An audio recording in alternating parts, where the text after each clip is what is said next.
Sekali lagi hasil akhir masih menunggu keputusan resmi dari KPU, tapi kalau kita memprediksi berdasarkan hasil hitung cepat dari Litbang Kompas, koalisi-koalisi ini sepertinya juga masih solid. Kalau tadi Pak Ferry menyatakan bahwa dalam koalisi Indonesia Adil Makmur ada membagi manfaat atau mengambil manfaat bagi anggota koalisi yang lain. Akan sesolid ini sampai ke parlemen nanti?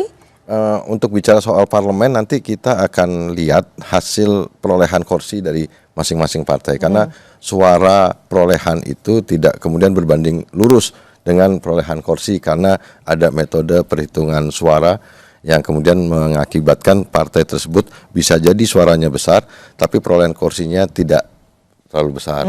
Atau kalah dengan partai yang perolehan kursinya lebih sedikit, tapi karena partai tersebut suaranya merata di seluruh wilayah Indonesia, bisa jadi kemudian partai tersebut perolehan kursinya menjadi lebih banyak. Contoh PAN dengan PKS, PAN bisa jadi suaranya lebih kecil misalkan dengan dibanding PKS, tapi beberapa kali dalam pemilu kursi Partai Amanat Nasional lebih besar, lebih banyak dibandingkan dengan PKS. Begitu juga mungkin PKB dengan koalisi akan tetap atau akan berubah nanti kira-kira dalam dinamikanya ke depan? Setelah kita tahu masing-masing partai jumlah kursi yang dimiliki, itu baru kemudian lihat konfigurasi perolehan kursi itu di dalam DPR. Siapa tahu kan, karena tadi ada yang dibilang ada beberapa yang mengambil manfaat atau tidak mengambil manfaat hingga mungkin suaranya tidak seperti yang diperkirakan sebelumnya. Akankah ini mengganggu koalisi nanti? Saya rasa kalau lihat dari konfigurasi kursinya, nanti alat kelengkapan dewan atau MKD itu kan sebenarnya masih kepada aturan yang lama. Jadi nanti tergantung dari partai-partai tersebut yang ada di DPR. Jadi maunya gimana itu juga dinamikanya juga berbeda. Koalisi Indonesia Kerja? Ya, yang pertama tentu kita ingin mengembalikan DPR RI. Ketika saya sudah di DPR RI, maka fungsi pengawasan kepada eksekutif itu betul-betul harus dijalankan. Tidak ada urusan kita bagi pemerintah yang kita dukung hari ini. Selama dia benar kita dukung, kita laksanakan janji-janjinya. Tetapi ketika ada penyimpangan dan sebagainya, tentu kita akan bareng-bareng dengan teman walaupun beda koalisi kemarin. Karena DPR punya fungsi pengawasan, itu yang pertama. Yang kedua, saya berharap ya kejadian 2014 di mana saya pertama kali duduk di DPR RI gitu ya, itu tiba-tiba itu berbulan-bulan waktu kita dihabiskan untuk KIH KMP. Sesuatu yang saya datang ke sana nggak bisa masuk komisi, tugas saya apa dan sebagainya. Dan ini tidak akan terjadi karena aturannya udah diganti, Mas Ferry. Jadi nanti pimpinan tentu tergantung partai mana yang terbesar sehingga akan Tidak akan kondusif ya? Saya yakin akan kondusif karena sesungguhnya partai-partai sekarang ini dipilih lewat sebuah kerja keras yang kuat dan semua akan punya tujuan yang sama. Pertarungan kita sebenarnya sekali lagi di 2024. Solid koalisi Indonesia Kerja, tidak ada yang gampang? Ya, saya rasa solid ya, solid. Ketika masuk partai, masuk ke parlemen, kita akan terus menjadi lembaga anggota DPR yang betul-betul mengawasi kinerja pemerintah dan mendukung tentu program-program pemerintah yang terpilih. Oke, koalisi Indonesia Kerja nanti seperti apa? Kalau tadi disebutkan ini pasti akan kondusif lah, tidak seperti kemarin KIH, KMP pada tahun 2014. Yang terjadi waktu penyusunan kabinet dan dibentuk yang dilakukan oleh Menteri Hukum dan HAM pada pemerintahan Pak Jokowi, pertama ngoprek P3, ngoprek Golkar 1 hari setelah dilantik Menteri Hukum dan HAM-nya. Yang dilakukan adalah memperkarakan membuat dualisme kepengurusan partai P3 dan Golkar. Jadi mesti diingat bahwa sebenarnya pengentalan pengerasan suasana terhadap partai apakah koalisi-koalisi tersebut sebenarnya juga dilakukan justru dari pemerintah. Jadi tapi ini kita akan mudah-mudahan akan lebih baik, tetapi juga sangat tergantung dari proses. Jadi pemilihan Pilpres maupun Pileg itu kan juga akan diwarnai, ditentukan, dinilai oleh masyarakat. Jadi misalkan seperti di Surabaya PDI dengan PKB ini hitung ulang lagi ini di seluruh kota Surabaya karena ada dugaan penggelembungan suara dan itu berpengaruhnya juga besar. Nah, itu juga nanti misalkan ada pihak yang mengadukan ke Bawaslu terhadap banyaknya maraknya penghitungan atau kesalahan yang sifatnya kuantitatif atau kualitatif, itu juga masih banyak mengakibatkan pergeseran-pergeseran. Tertarik dengan tadi pernyataan Pak Ferry Juliantono adalah soal ngoprek waktu itu Golkar, ngoprek juga partai yang lain. Iya, kalau itu. Itu gimana untuk 2019 nih, Kang Maman? Kalau saya melihat itu tuduhan oposisi sah-sah aja ya. Bukan, beneran itu. Coba Iya. Tuduhan gimana ya maksudnya? Ya, satu artinya hari, itu masa terserah. Kalau kami jejak meyakini ya, digitalnya ada, masa kita hoax. pemerintahan ini justru menginginkan kuatnya partai politik menjadi tempat di mana kaderisasi berjalan, mengusung prinsip-prinsip perjuangan masyarakat, dan saya yakin kita berharap pemerintah berharap bahwa partai-partai ini memang kuat gitu sehingga menjadi partner yang terbaik untuk pemerintah. Nggak ada ngoprek sini ngoprek sana? Saya yakin enggak, buktinya Kan, PKB aman-aman aja. Menteri Hukum dan HAM waktu itu nerbitkan ada kepengurusan P3 dan Golkar sehingga mengakibatkan Golkar dan P3 ribut di dalam tuh. Itu Menteri Hukum dan HAM, ada jejak digitalnya itu. Oke, Pak Fahri melihat bukan akan hoax, terjadi seperti itu beneran. lagi?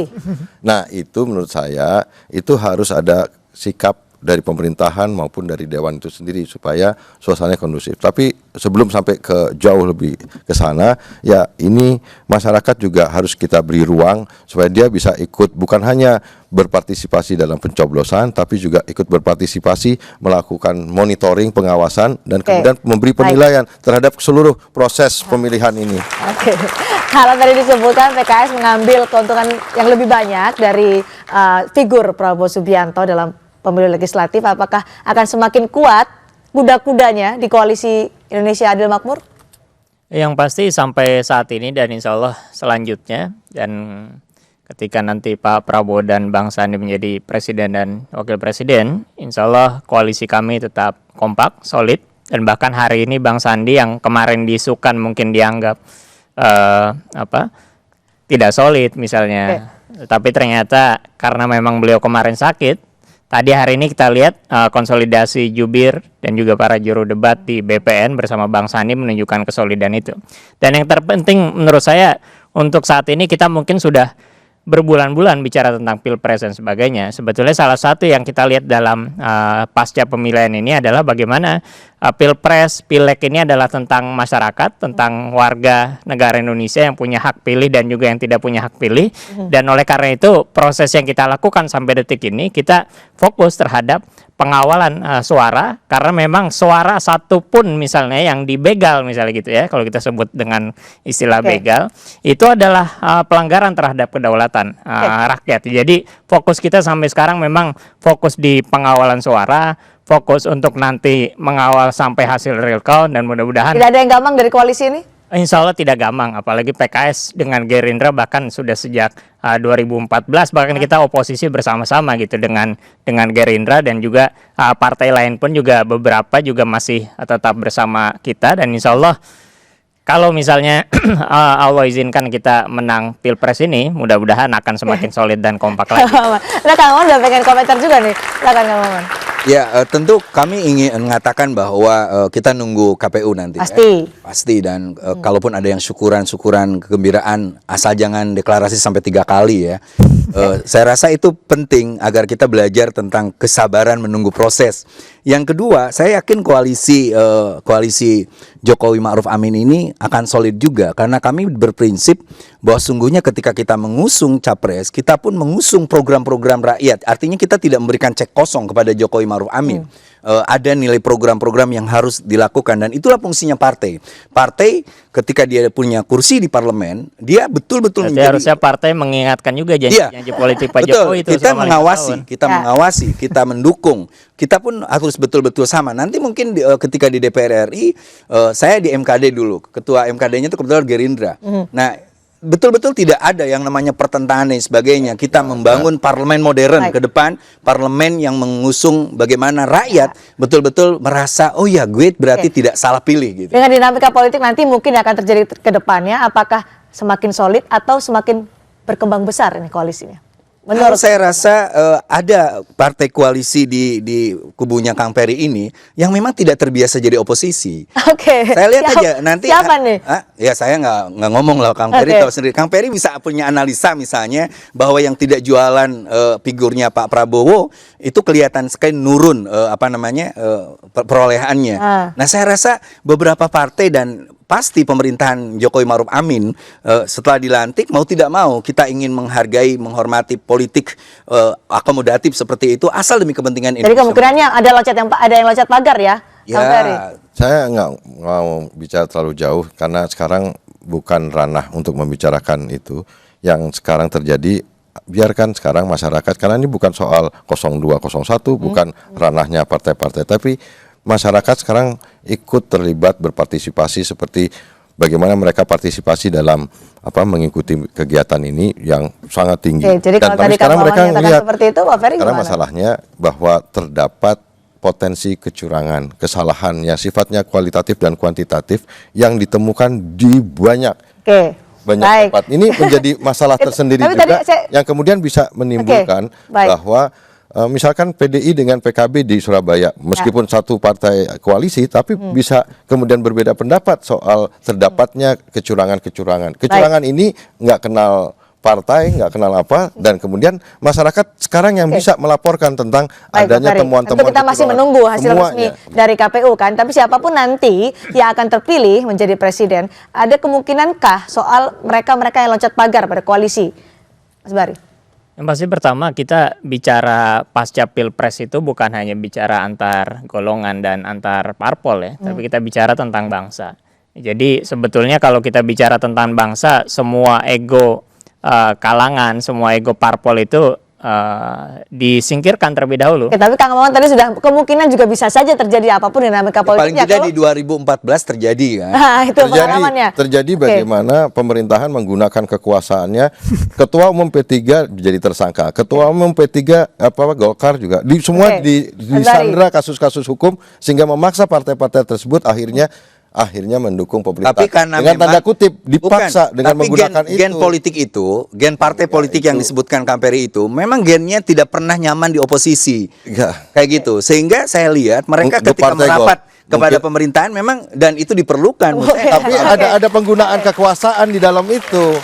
Karena partai Golkar Pak Ferry kemudian nggak melihat ketua itu, umumnya. nggak melihat itu. Kalau nanti misalnya nih dinamika politik yang terjadi, kalau tadi Kang Maman memperkirakan adalah ya loncat pagar, Pak Ferry. Loncat pagar itu tadi ada yang kemudian karena minat dan bakatnya tadi nggak sesuai. Tapi ada juga yang kemudian disertai dengan proses intimidasi, intervensi kekuasaan. Enggak, itu realitanya Analogi gini, begitu. Memang bagaimana mungkin orang yang dipaksa dalam tanda kutip kalau ada rekayasa itu tiba-tiba dikasih jabatan menteri, kan aneh.